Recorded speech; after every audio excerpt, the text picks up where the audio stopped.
औज़ुबिल्लाहिमिनश्शैतानिर्रजीम बिस्मिल्लाहिर्रहमानिर्रहीम। नाज़रीन, आज हमारे सिलसिले की दूसरी एपिसोड है, हमारे प्रोग्राम की दूसरी एपिसोड है, जिसमें आज हम इंट्रोडक्शन देंगे डॉक्टर अमीन साहब की किताब मकालात तसव्वुफ़ का, और जो कि पब्लिश किया इदारा सकाफ़त इस्लामिया 2 क्लब रोड लाहौर ने। और इसमें जो इस बुक का पहला चैप्टर है उसमें तसव्वुफ़ का इंट्रोडक्शन दिया गया है, जिसमें मुख्तलिफ सूफिया और उलमाए कराम की जो तसव्वुफ़ के हवाले से जिस तरह से उन्होंने तारीफ़ बयान की, उसी तरह से उन्हीं अल्फाज में उसको एक्सप्लेन किया गया है।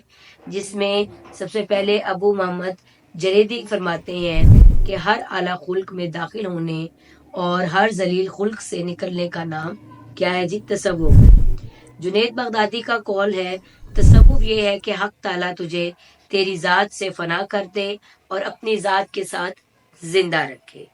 गोया अल्लाह ताला के साथ होते हुए तुझे किसी और चीज़ के साथ कोई ताल्लुक ना हो। मोहम्मद अली बिन कस्साब फरमाते हैं, तसव्वुफ वो करीमाना इखलाक है जो करीम ज़माना में करीम आदमी से करीम लोगों के साथ ज़हूर पजीर होते हैं। उसके बाद समनून का कौल है, तसव्वुफ ये है कि तू किसी चीज़ का मालिक है और ना ही कोई और चीज़ तुम्हारी मालिक है। मारूफ करखी फरमाते हैं, तसव्वुफ हकाइक पर अमल करने और लोगों की चीज़ों से नाउमीदी का नाम है। और कताफी साहब का कौल है कि तसव्वुफ इखलाके हसना का नाम है। और इसके अलावा जो आज हम तारीफ जो है वो डिस्कस करेंगे, वो है जी अबू बकर शिबली का कौल है, तसव्वुफ गैर के देखने से दिल को महफूज करता है जबकि गैर नहीं है। अब यहाँ पर ये जो चंद तारीफें हैं, इनसे जो लुबे लुबाब मेरे जैसे एक आम इंसान के ज़हन में आता है, वो ये है कि तसव्वुफ हमारी ज़िंदगी का एक अहाता करती है।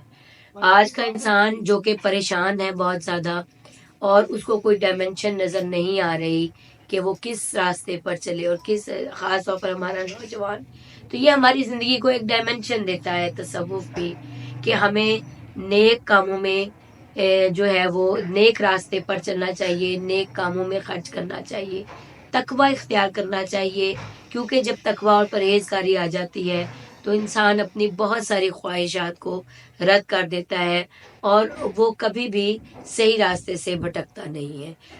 हमने मैंने मशहूर कहावत कहीं पढ़ी थी कि एक शख्स जो है वो दरख्त के नीचे बैठा था, और उससे किसी ने पूछा कि बाबा जी आप बड़े मुतमईन हैं, तो क्या क्या वजह है कि वो चटाई बिछा के और उसके ऊपर लेटा हुआ था।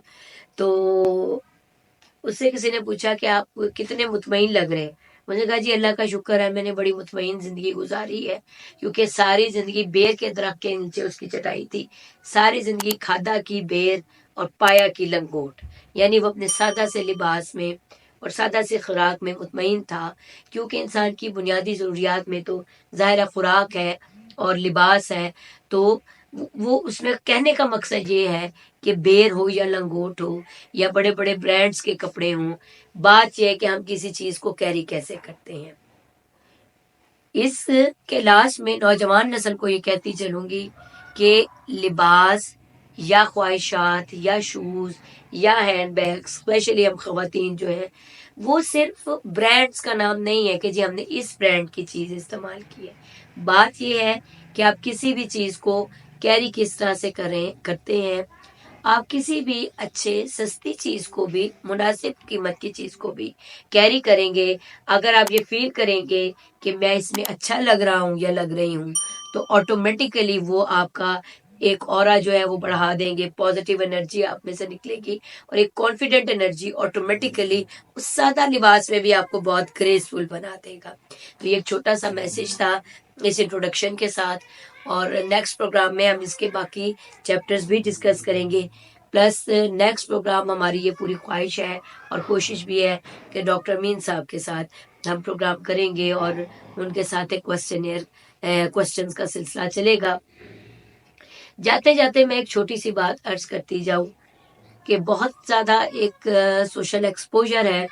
सोशल एक्सपोजर के साथ एक वाकया पिछले दिनों मेरी नज़र से गुजरा, जो कि मेरे लिए बहुत तकलीफ दे था। एक खातून थी, यंग थी, कोई जॉब करती थी छोटी मोटी, she was not a very well educated women, लेकिन हस्बैंड और वाइफ का कोई झगड़ा था तो लुपे लुबाब बात का ये निकलता है कि उस बच्ची ने मुझसे मशवरा किया कि मैडम मुझे लगता है कि आप एक अच्छा मशवरा देंगी, कि मैंने अपने बच्चे अपने हस्बैंड को तंग करने के लिए उसके हवाले कर दिए हैं और अब मैं खुद परेशान हूँ।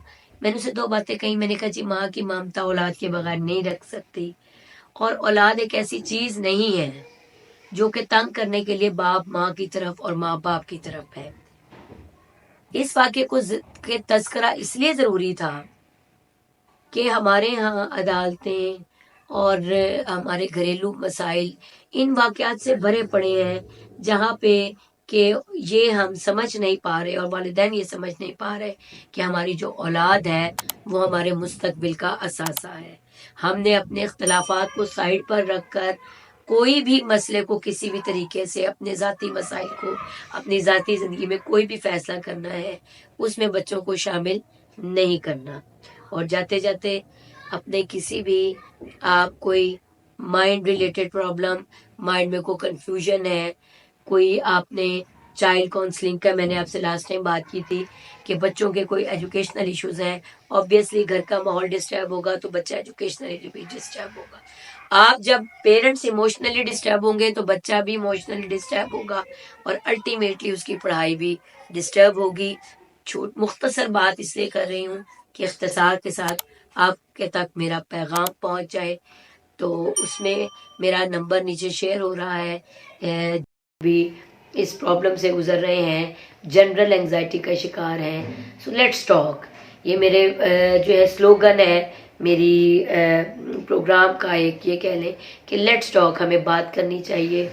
चीज़ें कभी भी एंटी डिप्रेसेंट से हल नहीं होंगी, हम नींद की गोलियां खा जाएं उससे प्रॉब्लम सॉल्व नहीं होगा, प्रॉब्लम बात करने से सॉल्व होता है।